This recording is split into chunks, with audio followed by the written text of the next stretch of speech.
ভাগ্য যখন আল্লাহই লিখে, এত চিন্তা কিসের? যা হবে ভালোই হবে ইনশাল্লাহ।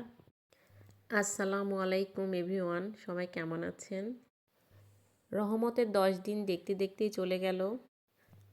আল্লাহ তাআলা আমাদের সবাইকে হেদায়েত দান করুক, আর এই রমজান মাসে যেন আমরা সবাই বেশি বেশি আমল করতে পারি, সেই তৌফিক দিক আমাদের সবাইকে। সকালে ঘুম থেকে উঠেই শুরু হয়ে যায় সংসারের কাজ।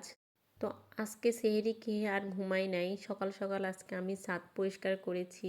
তারপর নিচে এসে থালা বাসন মাজতে গিয়ে দেখি আমার কড়াইটাতে পুরো দাগ লেগে গেছে। এরকম কড়াইতে আমার রান্না করতে ভালো লাগে না, তাই চুলার পাশেই বসে পড়লাম ছাই দিয়ে এটাকে ঘষে মেজে চকচকা করার জন্য। আমার শাশুড়ি তো আমাকে বলে আমি নাকি কাজ খুঁজে খুঁজে বের করি, আর আমি নাকি প্রচুর প্রাণীঘাতও পছন্দ করি।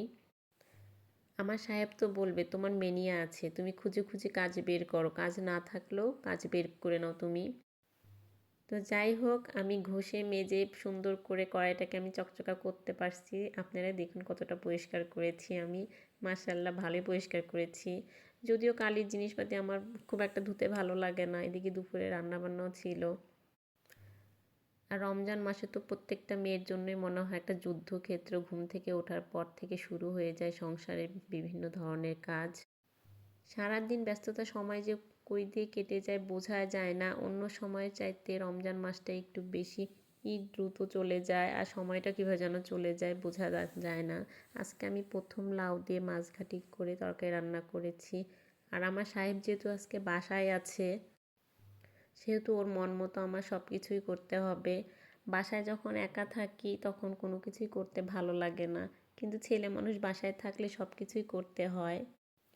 যেহেতু সপ্তাহে একটা দিনই ও বাসাতেই থাকে, না করে দিলে কেমন দেখায় না।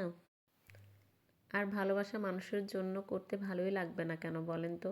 আর এইদিকে তো বড় ছেলে রোজা আছে, ও বলতেছে যে আলুর পাঁপড় ভেজে দিতে হবে, কিন্তু এদিকে আমার আলুর পাঁপড় শেষ। কি আর করা, কাঁচা আলু কেটে ওকে পাঁপড় ভেজে দিয়েছি। ওর তো ভীষণ পছন্দ এটা। যখন পেঁয়াজু বেগুনি এগুলো ভাজতেছিলাম, বড় ছেলে এসে বলতেছিল আম্মু খুব সুন্দর গন্ধ বের হয়েছে, আমার তো ভীষণ খেতে ইচ্ছে করছে, কিন্তু ও তো রোজা আছে। যাই হোক, রান্না বান্না সব কিছু ভাজা পোড়া শেষ করে চলে আসলাম ফলমূল কাটার জন্য।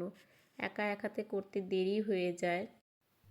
তো আলহামদুলিল্লাহ আমি সময় মতো সব কিছু করতে পেরেছি।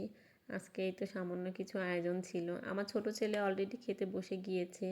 সাহেব কোথায় যেন গিয়েছে, এখনও আসে নাই। এটা ভাবতে ভাবতে দেখি সাহেব চলে এসেছে। আর আমি আলাদা করে ইফতার বেড়ে খেতে একদমই ভালো লাগে না। আমার সাহেব সব কিছু দিয়ে একবারে ও মাখাবে, ওইটা খেতে আমার ভীষণ ভালো লাগে, কারণ ওর হাতের মাখানোটা ভীষণ মজা। যাই হোক, আজকে ভিডিওটা এই পর্যন্তই। আল্লাহ।